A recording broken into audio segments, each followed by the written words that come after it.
शेर और बिल्ली की कहानी। सुदूर जंगलों में, जहाँ सूरज की किरणें सोने जैसी चमकती थीं, एक छोटी सी बिल्ली रहती थी जिसका नाम वेजी था। वह अकेली घूमती थी, न किसी झुंड का हिस्सा थी और न ही किसी शेर की तरह ताकतवर थी, लेकिन वह तेज, चतुर और चालाक थी। एक शाम, जब वेजी एक मोटे चूहे का पीछा कर रही थी, तभी जमीन एक जोरदार गर्द से हिल उठी। डरकर वह एक गिरे हुए पेड़ के पीछे छिप गई। सामने जंगल का राजा जेंगो खड़ा था, लेकिन कुछ गलत था। वह लंगड़ा कर चल रहा था, उसका पंजा बुरी तरह घायल था। वेजी को घावों के बारे में काफी जानकारी थी। उसने खुद को कई बार ठीक किया था और अब उसे जेंगो की हालत देखकर चिंता हुई। वह धीरे धीरे उसके पास गई। जेंगो ने उसे देखकर गरजते हुए कहा, तुम कौन हो जो जंगल के राजा के करीब आ रही हो? वेजी ने निडर होकर कहा, मैं वेजी हूँ। मैं तुम्हारी चोट देख सकती हूँ। शायद मैं मदद कर सकूं? जेंगो हंस पड़ा। एक छोटी बिल्ली मेरी मदद करेगी?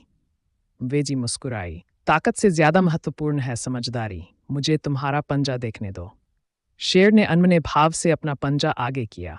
वेजी ने देखा कि एक बड़ा, नुकीला कांटा उसमें धंसा था। इसी की वजह से तुम्हें दर्द हो रहा है, वेजी बोली। इसे निकालना होगा। और तुम इसे कैसे निकालोगी? जेंगो ने संदेह से पूछा। वेजी ने अपने तेज दांतों से कांटे को पकड़कर एक झटके में बाहर खींच लिया। जेंगो जोर से गरजा, लेकिन जब उसने पंजे को जमीन पर रखा तो उसका दर्द लगभग चला गया था। काम कर गया, जेंगो ने चौंक कर कहा। मैंने कहा था, मैं मदद कर सकती हूँ, वेजी ने गर्व से कहा। जेंगो ने सिर झुकाकर कहा, मैं तुम्हारा कर्जदार हूँ। वेजी बोली, अगर वाकई शुक्रिया अदा करना है तो वादा करो कि मैं इस जंगल में बिना डर के घूम सकती हूँ। ये मेरा वादा है, जेंगो ने कहा। इस तरह एक अनोखी दोस्ती की शुरुआत हुई। जेंगो और वेजी एक दूसरे के साथ रहने लगे। एक दिन एक दूसरे शेर बराका ने जेंगो को चुनौती दी। भयंकर लड़ाई हुई। वेजी दूर से देख रही थी।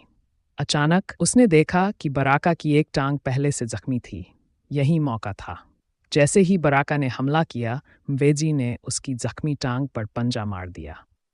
बराका लड़खड़ा गया और जेंगो ने उसे हरा दिया। तुम्हारा दिल भी शेर जैसा है, जेंगो ने कहा। वेजी मुस्कुराई, और तुमने साबित किया कि दोस्ती ताकत से बढ़कर होती है। इस तरह शेर और बिल्ली की दोस्ती हमेशा के लिए अमर हो गई।